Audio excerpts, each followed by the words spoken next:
So yun guys, nagluto na yung biyanan ko. Konti na lang yung natira. Ayan na. Siya lang yung mag-isa yung gumawa dyan. Kasi ako dito naman ako sa loob. Ano ba yun? Aha. Dito naman sa loob, nakapaglinis na rin ako. Ayan. Ayan. Dito sa loob guys, no, kung maaari, mas gusto ko lagi siyang ganyan ba. Yung walang nakakatag gani. Tapos ito na yung naluto. Tcharing! Ang dami. Marami yan. Pero dahil uwi yung binan ko din sa village nila, syempre, kukuha din yun siya dyan para dalhin doon. Tsaka ito. Hindi siya nakatikim na ako kagabi nito. Guys, no? Actually, kagabi na ito niluto. Malamig siya, oh. Ano siya? Hindi siya masyadong katamisan at ano yung tawag sa Bisaya, lagat. Medyo lagat siya ba? Ayan. Pero okay lang yan. Magano mo lang yan, parang pangsula sa kape. Okay na yan. Okay na, kain na. Ayan. So, kanina nanguha ako ng lemon. Kasi pinainom ko ka RG kasi si RG laging naubo.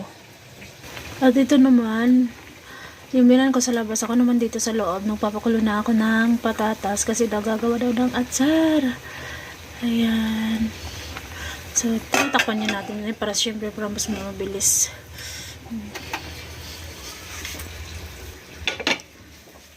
At dito naman sa loob, ayan, malinis na rin yan. Magano ako ng tubig sa tangke din. Ayan. Sako ni na auntie nalaglag na dito. Ina-auntie to. Pag naglalabas si na auntie yung mga nababandawan nila, nilalagay nila sa sako. Tignan nyo ba naman yung pag natin dito, day. Ayan o. Grabe yung pag. Dito, malinis na nagulis na talaga ako dyan, guys. Kakaigib ko lang ng tubig. Ito, guys, kaya mayroon siya dito mga planggana ganyan dahil dito na talaga ako naglalaba dahil. Ayan. Kahapon naglaba ako. So, yung washing naman namin guys, no, is okay naman siya. Yung dryer. Pero yung paglaba talaga, kailangan mano-mano. Dahil iyon, pinaayos na namin na 2 beses. Hindi pa rin talaga siya naayos. Tsaka, sa 1 beses na paayos ng ano guys, ng washing. Unang beses pinayos ko siya, no. Yung nabayaran is 2,000. 3,000 yung hingi niya. Tapos pangalawang ayos, same pa din. Hindi pa rin talaga siya nag-work. Talagang pagpaikutin mo, lagyan mo siya ng damit, talagang tumutunog pa din. So, hindi yung gaya ng normal na tunog na parang simple lang naman. Simple pag may washing na tumutunog na simple lang naman talaga yung tunog niya, no? Pero yung tunog niya ay kakaiba, parang may nakaharang sa ilalim niya. So, napaayos na siya ng 2 beses. Hindi talaga. So, tinigil ko na yung pagpapaayos. Kasi mahal yung pagpapaayos, tapos same pa din. O wala. Dito rin ay nahabis rin nila yung ibang mustard. Tsaka yung mga pato na naman, nag-start naman na yung mga binan ko na nilalabas nila yung mga pato. Pero yung gate palagi ko naman ay sinisirado para hindi makapasok sa loob yung mga pato. Ang daming ibon. Tignan niyo guys, oh. Ang dami ibon sa may kahoy at ang lalaki ng tiyan nila. Ayan dyan na.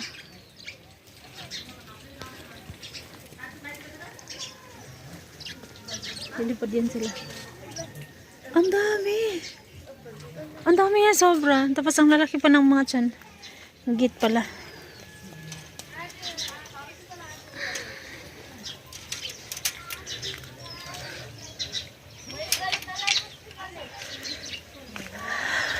At saka yung mga bata guys, wala yung mga bata dito. Si RG meron.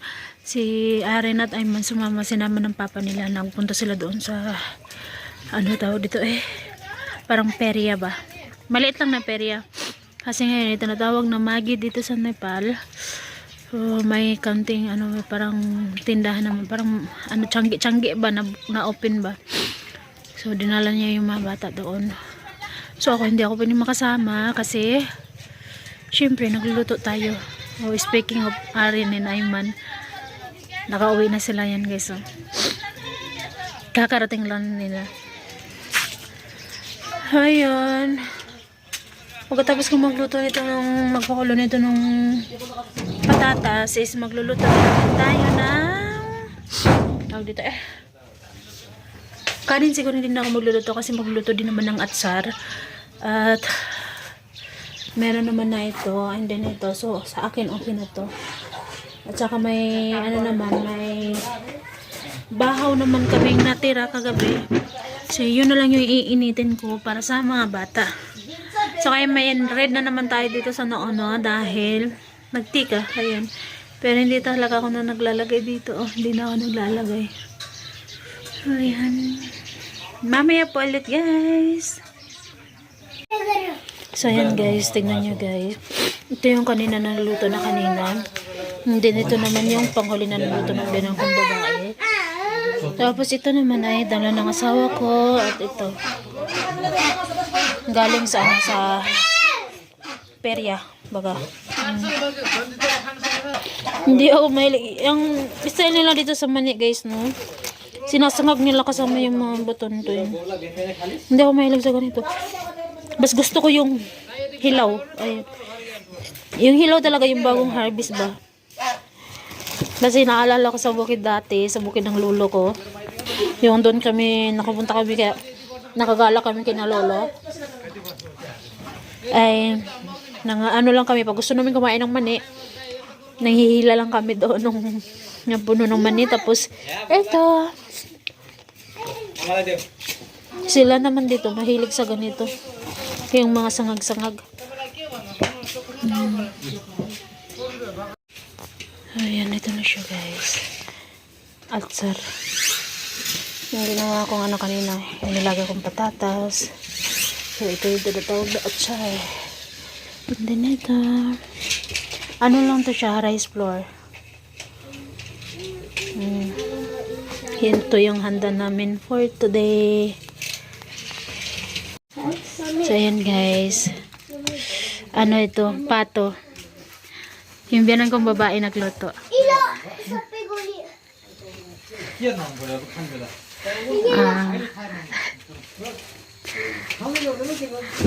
Atsar. के गर्ने यो गई घिउ हाँ घिउ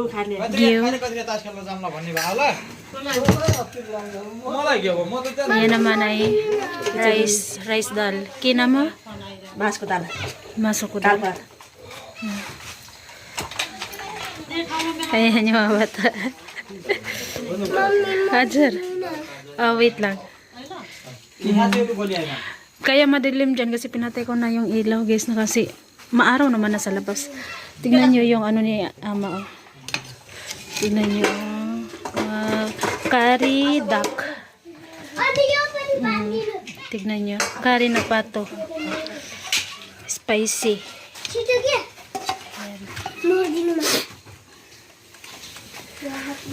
Kad lang niyo.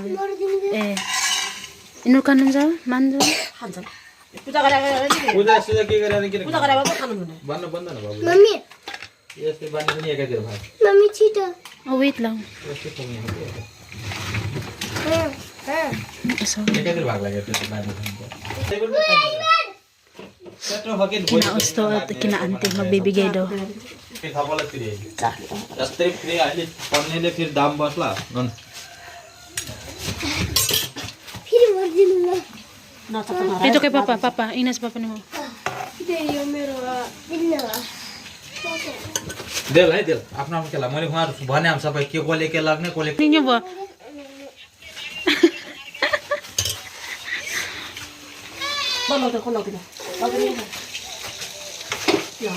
Ayan. Wait be, pakita. Wait lang. Ayan guys, andito kami lahat.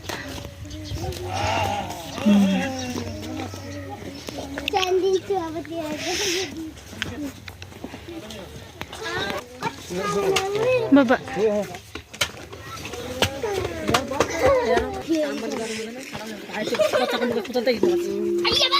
So ayan guys, Tignan niyo dito.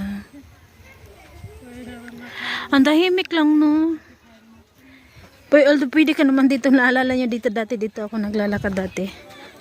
Nangunguha kami ng bato dyan banda. Pero ngayon close na siya.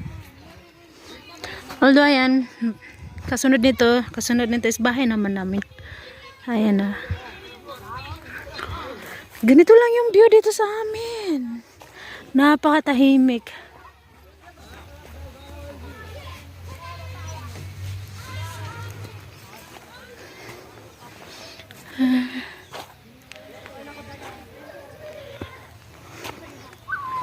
Halos lahat dito na harvest na, oh.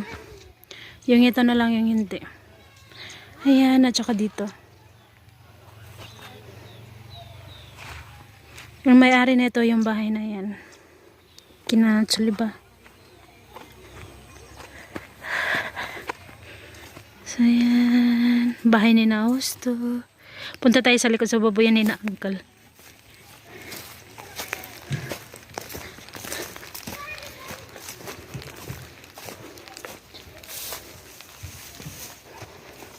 Ito yung CR nila.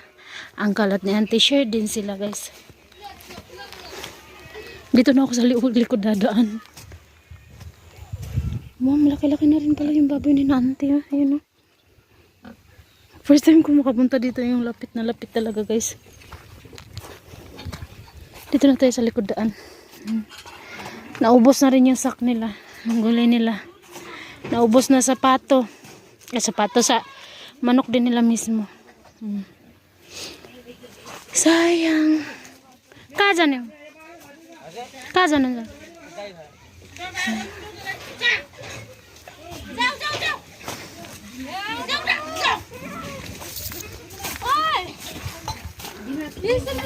Tingnan niyo, guys, hindi ko inaasahan to. Kasi kahit ganyan pala siya kaliit, nang bunga na siya, yun, oh. Tapos ayun, oh. Tingnan niyo. Tapos ayun pa dito. Saan na yun? Ayun doon, oh. Ayun. Kahit ganito pa siya kaliit. Didiligan ko to bukas, guys. Or di kay mamayang gabi. Ano na din kasi inayos na kahapon ng tubig ng asawa ko, no, at ni Uncle. Nag-ano ulit siya. Pumailalim na naman ulit yung tubig masyado. Kaya ang kailangan gawin is yung motor din ng tubig kailangan ipailalim ulit.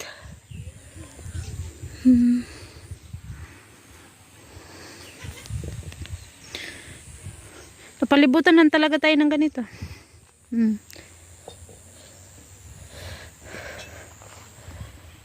Tapos na rin kumain lahat, guys. At tapos na rin akong maghugas. Kaloyan. Tapos ako maghugas ng plato, so pwede na ako magpahinga. Kanina mga ilan lang din naman yung dumating na in-invite namin. Kamag-anak lang din ng asawa ko. Ayan, yung isa na yan. Yan yung pinsan ni si Sano. Sano yung pangalan niya. Yan yung pinsan ng asawa ko. Sila mag-asawa, tsaka dalawa nilang anak, at si isang auntie at isa rin niyang anak. And then isang uncle. So ilan lahat? 7 katao yung invite namin. 4 yung bata. 3 yung matanda. 4 din yung 3 yung matanda, tama.